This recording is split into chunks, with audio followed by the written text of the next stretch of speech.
Good afternoon students. संस्कार भारती की online classes में आपका स्वागत है। देखो, जैसा कि अपना टॉपिक चल रहा था हिमानी से संबंधित, हिमानी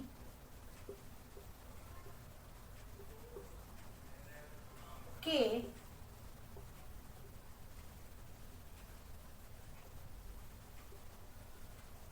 अपरदनात्मक कार्य, या इसको स्वरूप भी बोल सकते हैं, स्थलाकृतियां भी बोल सकते हैं, या स्थल स्वरूप भी बोल सकते हैं। तो हिमानी के द्वारा जो स्थलाकृतियों का निर्माण होता है उनके बारे में आज अपन चर्चा करेंगे। पिछले टॉपिक में मैंने आप लोगों को बता दिया था कि अपरदनात्मक और निक्षेपणात्मक स्थल स्वरूप हैं या अपर्दन के जो कार्य हैं वो कौन कौन से हैं, किन किन स्थलाकृतियों को हिमानी है वो जन्म देती है, या हिमानी के द्वारा स्थलाकृतियों का निर्माण है वो होता है। तो बात कर लेते हैं आज।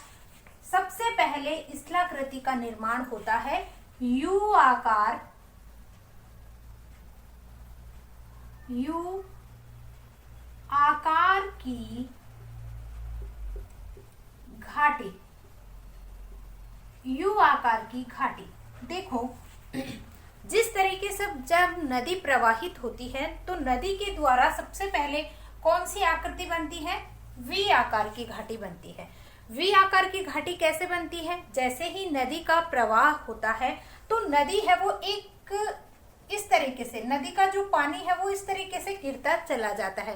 तो इस तरीके से ये गहराई है वो तो चौड़ी होती, गहराई है वो ज्यादा बढ़ती जाती है, और ये जो किनारे हैं आपके क्या है, थोड़े चौड़े होते चले जाते हैं। तो इस तरीके से आपकी वी आकार की घाटी का निर्माण होता है। उसी से क्या है, गोर्ज का निर्माण होता है इस तरीके से, और गोर्ज का बड़ा रूप ही क्या है, कैनियन कहलाता है।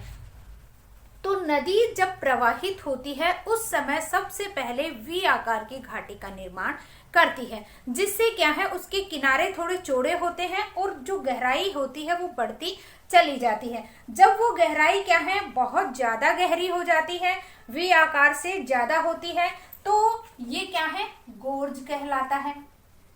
और गोर्ज का ही विस्तृत रूप, गोर्ज का विस्तृत रूप कैनियन कहलाता है। गोर्ज का बड़ा रूप ही क्या कहलाता है, कैनियन कहलाता है। जैसे अमेरिका के अंदर आपकी जो सबसे बड़ा जो कैनियन है आपकी नदी के द्वारा बनने वाला विश्व प्रसिद्ध, अमेरिका के अंदर कोलोराडो नदी के ऊपर कैनियन है वो बना हुआ है। तो इस तरीके से विश्व में सबसे बड़ा कैनियन है वो कहाँ है, संयुक्त राज्य अमेरिका के अंदर। तो इस तरीके से आपकी कोलोराडो जो नदी है उसके ऊपर ये बना हुआ है। तो जिस तरीके से आपका नदी के द्वारा प्रवाहित होने वाली, जब नदी प्रवाहित होती है तो इस तरीके से क्या है, उनका जो ढाल होता है, जैसे वी आकार की घाटी के अंदर क्या होता है, जो ढाल होता है वो क्या हो जाता है, आपका तीव्र बनता चला जाता है, या खड़ा ढाल है वो बनता हुआ चला जाता है। तो इस तरीके से क्या है, आपकी स्थलाकृतियों का निर्माण है वो होता है। उसी तरीके से आपकी क्या है, हिमनद के अंदर देखने को मिलती है। हिमनद के अंदर क्या है, पुरानी जो घाटियां होती हैं, जिस तरीके से नदियों के द्वारा जो घाटियों का निर्माण किया जाता है, उन्हीं घाटियों से होती हुई क्या है, हिमनद है वो क्या करती है, अपना पुरानी घाटियों का रूप परिवर्तित करती रहती है, और जैसे जैसे हिमानी आगे की ओर बढ़ती हैं वैसे वैसे क्या है, वो क्या करती जाती हैं, सैल या चट्टानों को घिसते हुए क्या है, आगे की ओर बढ़ती है। और इनके लिए अगर बात करते हैं घिसने की, तो इनका जो घिसने का जो शिलाओं का जो घिसने का होता है हिमानी का, वो क्या है, धीरे धीरे चलता है और सीधे रूप के अंदर होता है। और उसी के साथ साथ क्या होता है, आपकी वी आकार की घाटी है वो यू आकार की घाटी के अंदर बदल जाती है, और इसके अंदर क्या होते हैं, इनके किनारे होते हैं वो सोपानाकार हो जाते हैं। देखो, जैसे वी आकार की घाटी और यू आकार की घाटी के अंदर अंतर क्या होता है,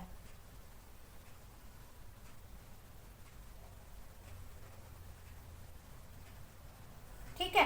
तो इस तरीके से क्या है, आपकी यू आकार की घाटी है उसका निर्माण है वो होता चला जाता है।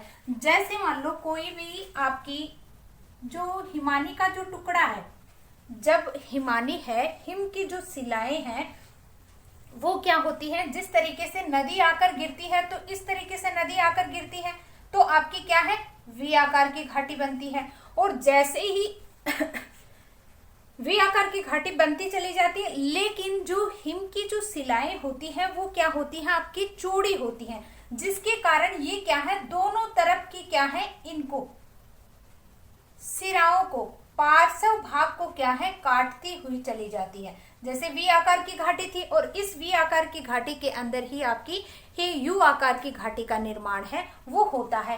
तो किस तरीके से, जैसे मान लो कोई भी आपकी हिम की शिला है वो आपकी इस तरीके से गिरती है, इस तरीके से जैसे ही गिरती है तो वी आकार, ये आपका वी आकार होता है, और जैसे ही ये इस तरीके से गिरती है तो ये आपका इस स्थान को क्या है, चौड़ा करती है। ठीक है, इस स्थान को क्या कर लेती है, चौड़ा करती हुई चली जाती है। तो आपकी देखने में आकृति है वो कैसी नजर आती है, यू आकार की घाटी है वो नजर आने लग जाती है। तो इस तरीके से आपकी कौन सी घाटी का निर्माण हो जाता है, यू आकार की घाटी का निर्माण होता है। क्यों, क्योंकि ये जो वी आकार की घाटी बनी थी वो क्या है, आपकी उसके किनारों को यू आकार की घाटी, वी आकार की घाटी क्या कर देती है, इन किनारों को काटते हुए चली जाती है, जिसके कारण आपकी हिमानी जैसे ही गिरती है तो वी आकार की क्या है, ये भाग क्या हो जाते हैं, चौड़े होते चले जाते हैं, जिसके कारण इस आकार की घाटी का निर्माण होता है। तो हिमानी द्वारा घाटियों की रचना नहीं होती, हिमानी द्वारा घाटियों का निर्माण नहीं होता, नहीं होता है। हिमानी द्वारा घाटियों का निर्माण नहीं होता है, अपितु पुरानी घाटियों का रूप परिवर्तन, अपितु पुरानी घाटियों का निर्माण अवश्य होता है। जैसे मैंने अभी समझाया आपको, वी आकार की घाटी बनी हुई है और इस वी आकार की घाटी को ही क्या है, यू आकार की घाटी है वो चौड़ा रूप ले लेती है कि जैसे ही शिलाएं इसके अंदर गिरती हैं तो वी आकार की घाटी को क्या है, नीचे से उसको चौड़ा कर देती हैं और पुरानी घाटी के नई घाटी का निर्माण नहीं करती है, पुरानी घाटी का ही निर्माण करती चली जाती है। और जैसे जैसे हिमालय आगे बढ़ती है वैसे वैसे सैल को घिसती हुई चली जाती हैं। जैसे जैसे जैसे जैसे हिमानी आगे बढ़ती है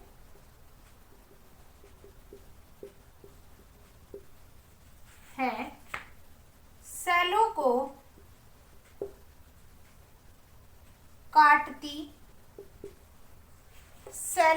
काटती हुई या घिसती हुई आगे बढ़ती है और क्या है, आपके किनारों को क्या कर देती है, आप यू आकार के अंदर बदल देती है। वी आकार की घाटी को, वी आकार की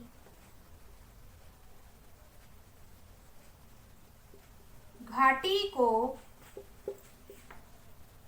यू आकार में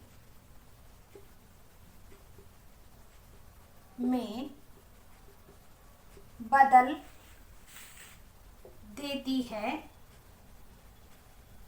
और किनारों को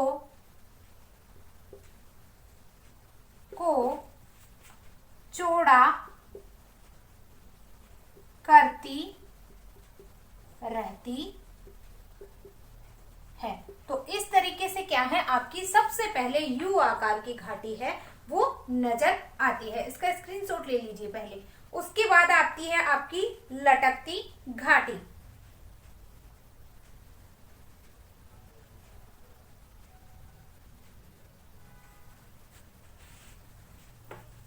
दूसरी आपकी आती है लटकती हुई घाटी।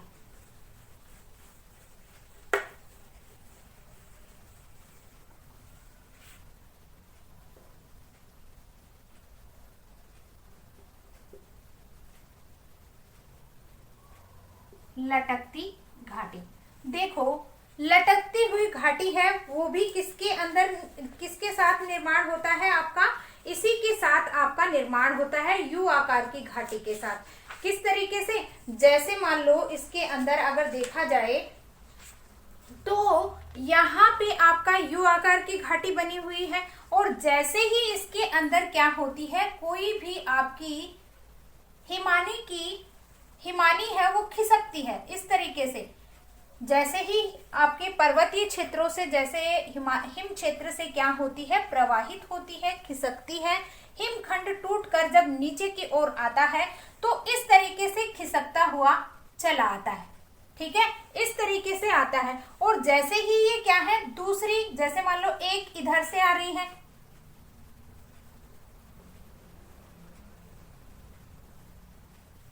ठीक है, तो इस तरीके से क्या है, ये आपकी ढाल होते हैं, ये खड़े होते हैं इस तरीके से। इसके जो ढाल है वो क्या है, खड़े ढाल है। तो इसके अंदर जब ये गिरती है तो इस तरीके से लगती है जैसे प्रपात गिर रहा हो। ठीक है, लटकती हुई यानी कि इस तरीके से, जैसे ये खिसकेगी और इस तरीके से गिरेगी ऐसे। ठीक है, इस तरीके से गिरेगी, और ये इधर से जैसे कोई भी हिमनद है वो आ रहा है, तो दोनों जब इस तरीके से गिरेंगे साथ में, तो इस तरीके से क्या है, लटकती हुई घाटी है वो नजर आती है।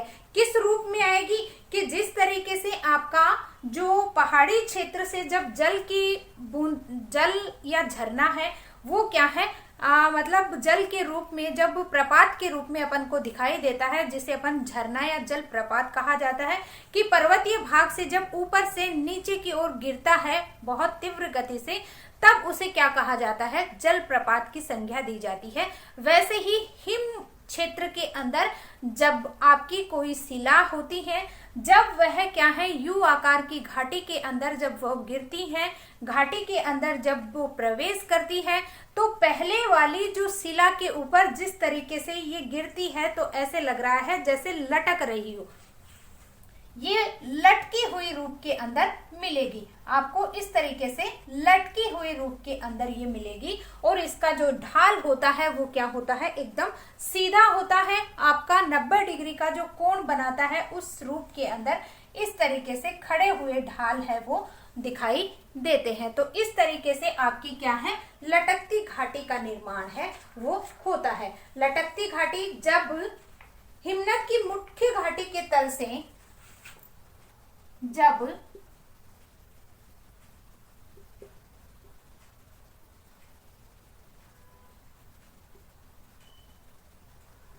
हिमनद की मुख्य घाटी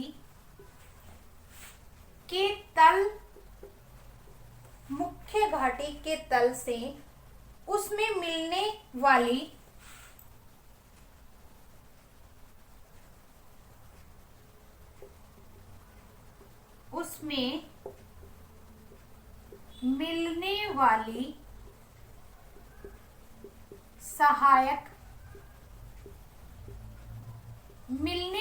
सहायक घाटियों के तल अधिक ऊंचे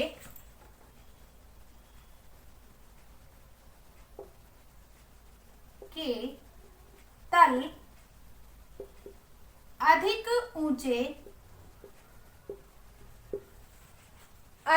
ऊंचे होते हैं,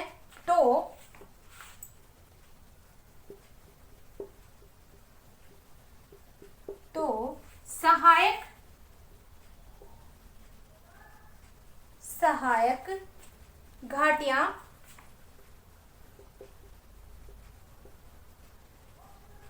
मुख्य घाटी सहायक घाटियां मुख्य घाटी पर लटकती हुई मुख्य घाटी पर लटकती हुई दिखाई देती है, इसे ही लटकती घाटी कहते हैं। समझ में आ गया कि जब हिमनद की मुख्य घाटी के तल में उसमें मिलने वाली सहायक घाटियों के तल अधिक ऊंचे होते हैं तो सहायक घाटी मुख्य घाटी पर लटकती हुई नजर आती है। यानी कि ये जो आपकी क्या है, सहायक है, मुख्य घाटी है, और इसके ऊपर क्या है, आपकी सहायक घाटी है, वो लटकती हुई नजर आती है। और नजर आने के कारण इसे क्या कहा जाता है, आपकी लटकती घाटी का नाम दिया जाता है। और हिम के पिघल जाने पर जब इन लटकती घाटियों से जल नीचे गिरने निचली घाटी में गिरता है तो प्रपात का निर्माण हो जाता है। कि जैसे ही आपकी क्या है, ये सहायक नदी मुख्य घाटी के अंदर जब गिर जाती है और गिरने के बाद में जब हिम है वो पिघल जाती है, और पिघलने के कारण वो पानी है वो क्या हो जाता है, जल के रूप में परिवर्तित हो जाता है, और परिवर्तित होकर निचली घाटी में गिरने लग जाता है। यानी कि यहाँ से जब वह गिरी तो गिरने के बाद में बर्फ है वो पानी के रूप के अंदर इस तरीके से बहने लग जाती है, जैसे यहाँ पे क्या हो जाता है, जल प्रपात का निर्माण। जिस तरीके से नदी घाटी के अंदर क्या होता है, जल प्रपात, नदी के अंदर क्या है, प्रपात का निर्माण होता है, उसी तरीके से जब लटकती घाटी के अंदर क्या होता है कि वो घाटी जब गिरती है तो उस समय क्या होने लग जाता है, वो बर्फ है पिघल कर नीचे की ओर आने लग जाती है, जिससे क्या होता है, आपके ऐसे लगता है जैसे घाटियों को प्रपाती घाटी या प्रपात का निर्माण हो रहा है।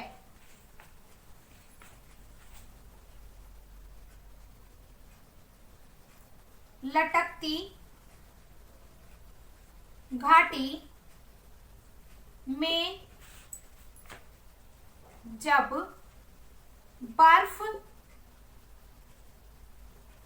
पिघलने लगती है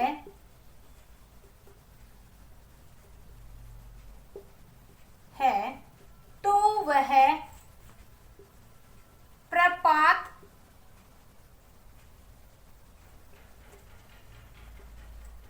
का रूप ले लेती है, और इसे क्या कहा जाता है, प्रपात का निर्माण, और इससे प्रपात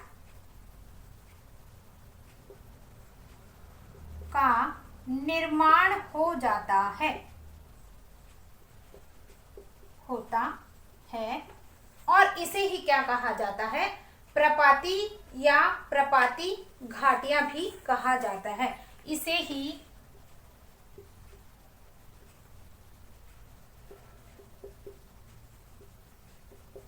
घाटियां कहा जाता है। ठीक है, जब ये क्या हो जाता है, आपका बर्फ है वो पानी के बूंद के रूप में, वर्षा के रूप में आपकी जिस तरीके से पानी गिरता है वैसे ही ये जब गिरने लग जाती है तो उसे क्या कहा जाता है, प्रपात का रूप धारण कर लेती है, और इसे ही क्या है, प्रपात का निर्माण होता है, और इससे ही क्या कहा जाता है, प्रपाती घाटियां कहा जाता है। इसका स्क्रीनशॉट ले लीजिए पहले।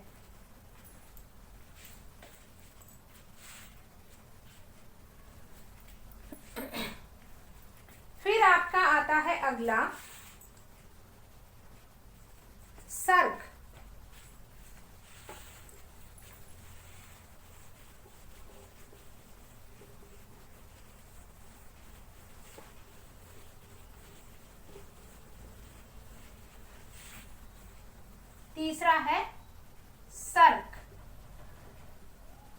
देखो सर्क का निर्माण है वो किस रूप में देखने को मिलता है। जब क्या होता है, सर्क हिमनद की घाटी से क्या हो जाता है, शीर्ष पर एक अर्धचंद्राकार या आराम कुर्सी की तरह क्या है दिखाई देने वाला विशाल गड्ढा बन जाता है, गर्त बन जाता है और उसके किनारे क्या होते हैं, खड़े ढाल वाले होते हैं। तो इसे हिमगर्त या सर्क की संज्ञा दी जाती है या इसे आराम कुर्सी की तरह देखने को लगती है। जैसे मान लो कोई भी एक आकृति है इस तरीके से,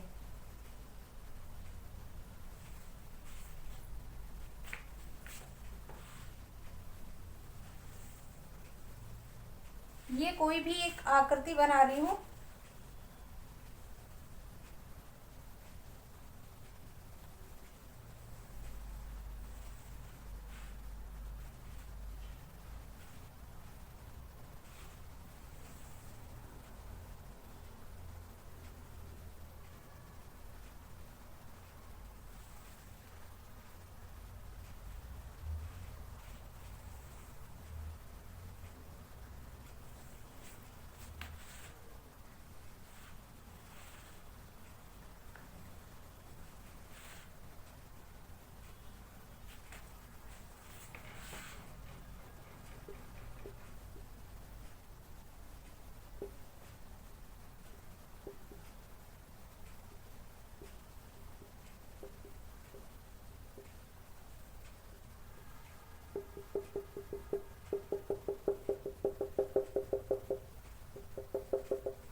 ठीक है। इस तरीके से क्या है आपका स्थलाकृति का निर्माण होता है, किसका, सर्क का।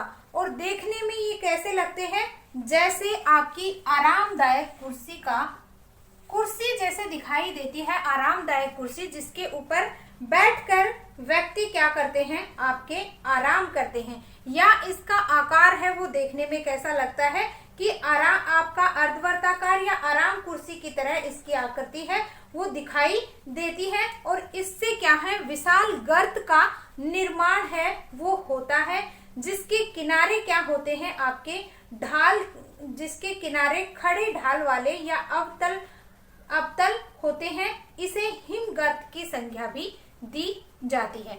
यानी कि जैसे ही आपकी हिमनद का प्रवाह होता है तो यहाँ वर्ग श्रुंड का यानी गर्त का निर्माण कर देती है। जैसे ही आपकी हिमनद है वो प्रवाहित होती है, जैसे ही हिम है वो खिसकती है और खिसकने के कारण यहाँ पे अगर कोई भी आपका कोई एक छोटा सा गर्त था और गर्त के आने से यहाँ पे क्या हो जाती है, जो हिम की शिला है वो इसके अंदर तक चली जाती है इस तरीके से।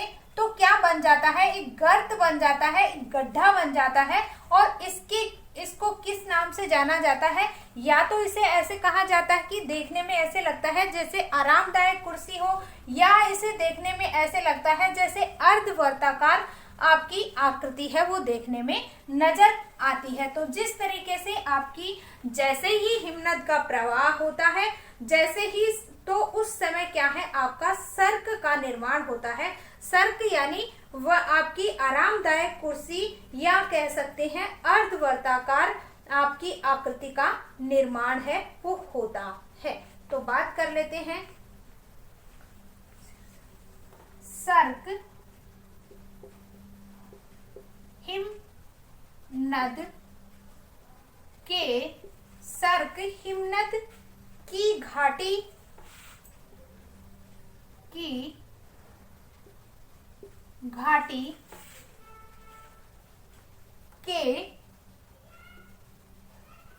शीर्ष भाग पर एक अर्धवर्ताकार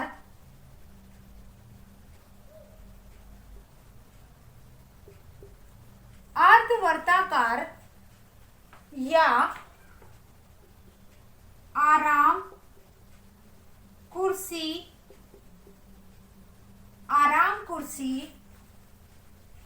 की तरह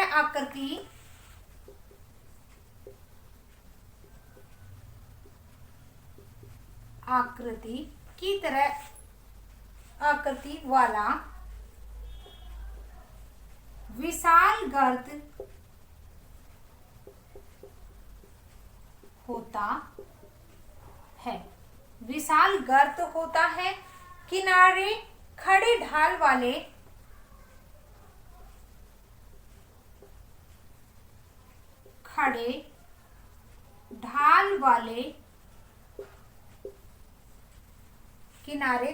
ढाल वाले अवतल होते हैं या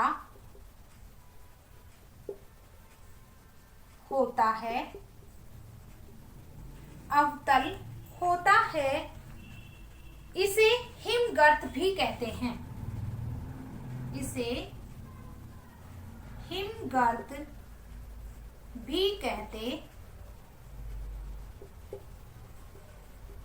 ठीक है, समझ गए। हिमगर्त भी इसे कहा जाता है कि जैसे ही ये प्रवाहित होती है तो देखने में इसकी आकृति है वो अर्धवर्ताकार या क्या है आपकी किस रूप में, आराम कुर्सी के रूप में दिखाई देता है। जैसे कोई आदमी कुर्सी पे बैठ के क्या कर रहा हो, आराम कर रहा हो, उसकी आकृति है वो क्या है, दिखाई देती है। और ये क्या है, जैसे ही हिमनद का प्रवाह आगे की ओर बढ़ता रहता है आपके क्या है चट्टानों को क्या कर देता है, चिकना तल के समान है वो कर देता है। तो इस तरीके से क्या है आपका तल है वो घिसता रहता है। तो आपके सर्क की आकृति है वो इस तरीके से देखने को मिलती है। ये आपका है सर्क।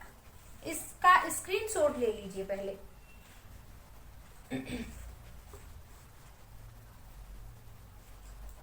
उसके बाद आता है अरेत।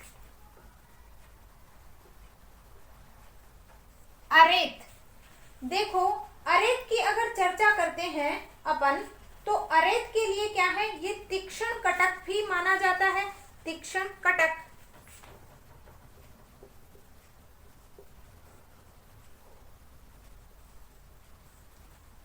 अरेत का मतलब होता है जब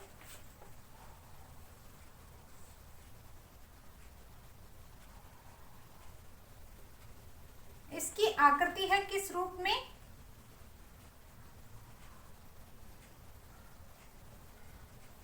कंघी के समान दिखाई देती है। जैसे अपन जो बाल बनाते हैं उस कंघी के समान इसकी आकृति है वो दिखाई देती है।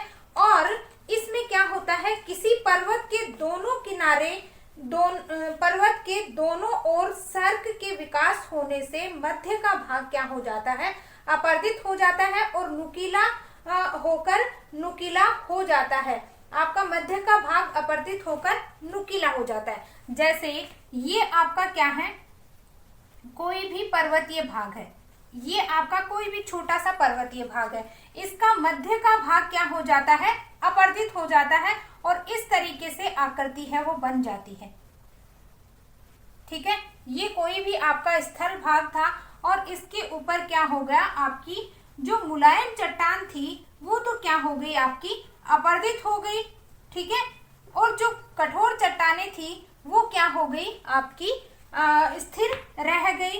इस तरीके से आपकी क्या बन जाती है, स्थलाकृति का निर्माण है वो होने लग जाता है। तो ये क्या है आपका अरेत या तीक्ष्ण कटक। कटक यानी जो ऊंचे जो नुकीला भाग होता है, मध्य का भाग क्या हो जाता है, अपर्दित हो जाता है, और जो भाग नुकीला है वो ऊपर की ओर खड़ा हुआ दिखाई देता है, तो वो आपका अरेत या तीक्ष्ण या कंघी के समान दिखाई देता है। तो इसे क्या कहा जाता है, तीक्ष्ण कटक या अरेत कहा जाता है। तो बात कर लेते हैं किसी पर्वत के दोनों ओर, किसी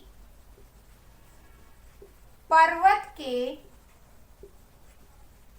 दोनों और, किसी पर्वत के दोनों ओर सर्क के विकसित होने, सर्क के विकसित होने, सर्क के विकसित होने से मध्य भाग, मध्य भाग अपर्दित हो जाता है, मध्य भाग अपर्दित हो जाता है, होकर नुकीला होता है, और उसे ही क्या है, आपका अरेत या कटक की संज्ञा दी जाती है। मध्य भाग क्या हो गया आपका, अपर्दित होकर क्या होने लग गया, नुकीली हुई अवस्था के अंदर दिखाई देने लग गया। इसलिए इसकी आकृति कैसे नजर आती है, आपके सर्क के रूप में दिखाई देती है। जिस तरीके से सर्क है, इस तरीके की आकृति है वो दिखाई देने लग जाती है। तो ये आपका क्या है, अरेत और तीक्ष्ण कटक। इसका स्क्रीनशॉट ले लीजिए।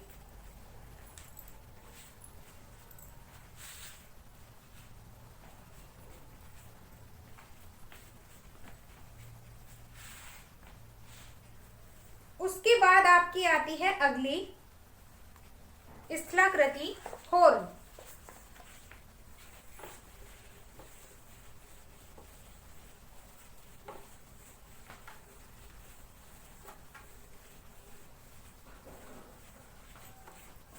अगली स्थलाकृति आती है आपकी हॉर्न।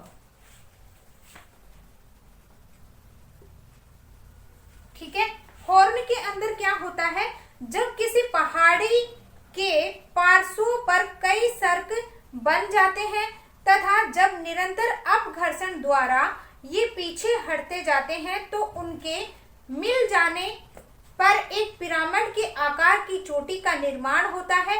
इस तरीके की नुकीली चोटी को हॉर्न या ग्रीस रिंग कहते हैं और स्विट्जरलैंड में आल्प्स पर्वत पर स्थित मैटर हॉर्न है वो देखने को मिलता है। यानी कि स्विट्जरलैंड के अंदर मैटर हॉर्न है वो अधिक देखने को मिलते हैं। यानी कि ग्रीस रिंग और या इसको हॉर्न, जब कोई भी पर्वतीय भाग क्या हो जाता है, सर्क की तरह क्या हो जाता है, सर्क की तरह बन जाते हैं या नुकीले बन जाते हैं। यानी कि इसकी स्थलाकृति देखो इस तरीके से होती है।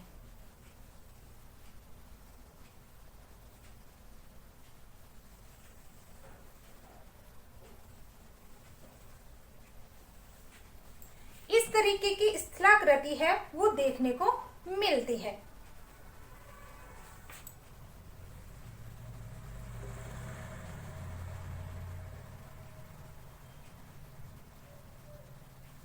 इस तरीके की आकृति है वो देखने को मिलती है।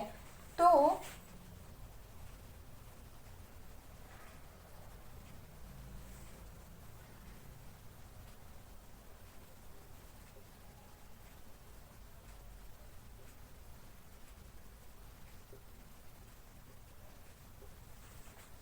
ये आपकी आकृति है और इस तरीके से आपकी,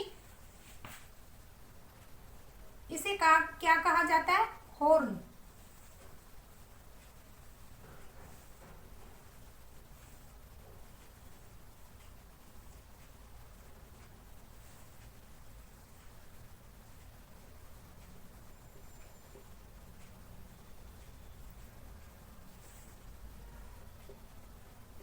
हॉर्न का निर्माण होता है। कि जब क्या होता है, जब किसी पहाड़ी के पार्श्व, जब किसी पहाड़ी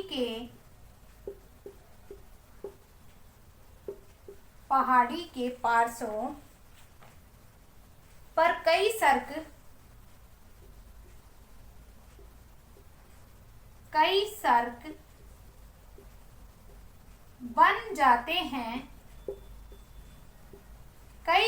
बन जाते हैं, तो जब निरंतर अपघर्षण,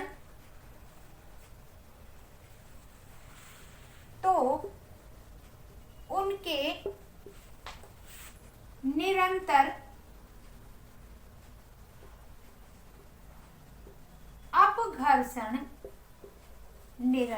अपघर्षण द्वारा ये पीछे हटते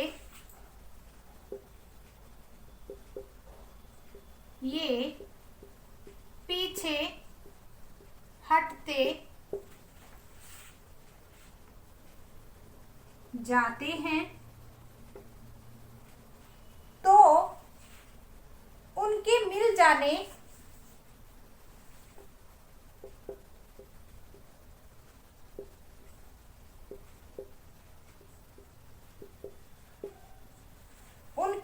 जाने पर एक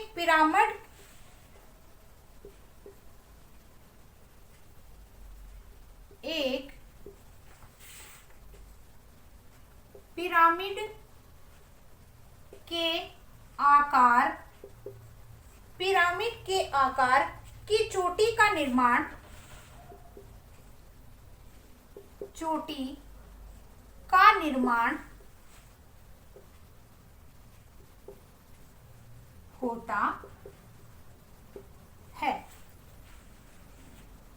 होता है। नुकीली चोटी का निर्माण होता है या निर्माण होता है। इस तरह नुकीली चोटी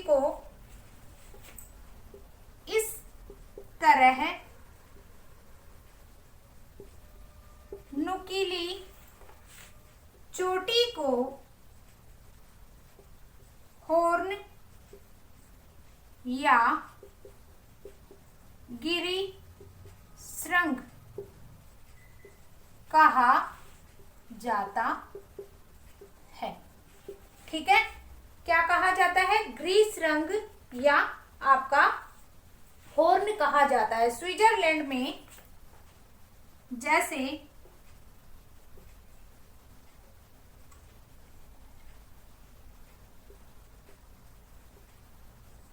में